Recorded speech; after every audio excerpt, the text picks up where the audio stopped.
Hello everyone, welcome to the HardReset channel, and today I'm going to show you how to turn on grayscale mode on your iPhone.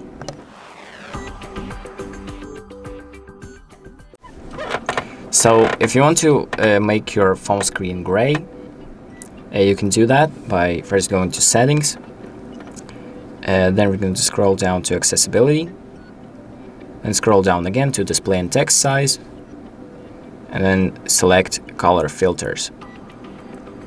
So here we have the color filters toggle, so let's toggle that on. And as you can see, if you select grayscale down here, then everything will be gray. And if you're wondering what use there is for it, you can use this, for example, to reduce your screen time. So let's say, for example, you're like pretty addicted to your phone, you have to use it all the time, and well, the gray screen just makes it a little more boring, and maybe you'll start using your phone less. So that's pretty much it for today. Thank you for watching. I hope this video helps you, and make sure to like and subscribe.